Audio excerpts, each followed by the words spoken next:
It's the Slam Dunk. Finally, someone's called it. Someone has said it. And it's likely to be met with sort of mixed reaction, I would have thought. But Tim O'Connor, the headmaster of top Auckland school, Auckland Grammar, has said he's sick of the word resilient and our teenagers just need to harden up or toughen up and turn up and do the bloody work, he says.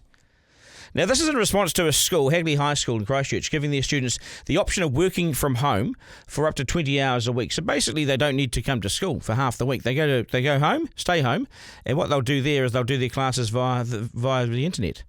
It's like video classes. O'Connor has scoffed at the idea and says part of learning is actually the exercise and being present and learning from that. There's a couple of young guys running this show here, not much older than 20. They turn up every morning. They're present. They're motivated. They have a good attitude. Being there and on time and organised is a mission in itself for some young Kiwis. But that's what life requires. And I'm with Tim O'Connor on this. Yes, it's old-fashioned, but guess what? Life's sort of based on old-fashioned values, isn't it? Turning up actually matters. So teachers can see your work. That's what they're saying now. And it's about standards. That's what Tim O'Connor's saying. It's about being on time. O'Connor says the buzzword resilience has become a cliche and students need to be taught to toughen up.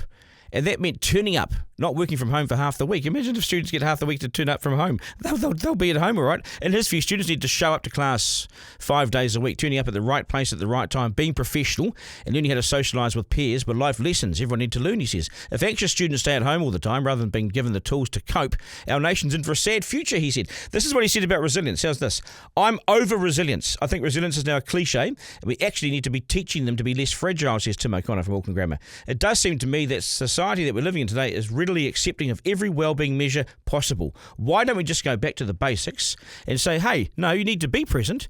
You need to be doing these things. These things aren't up for negotiation. You just need to be at the right place at the right time.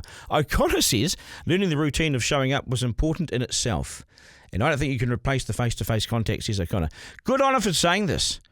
Good on Tim for actually standing for something and for speaking out. He will buck the trend. He won't always be popular with other teachers and other headmasters, but he's saying it. And I say good on him. Well done. Maybe we are hiding behind the word resilience too much. Maybe we are hiding behind mental health too much. Maybe life's just about getting on and doing it. I'm with Tim O'Connor. Duncan, Garner.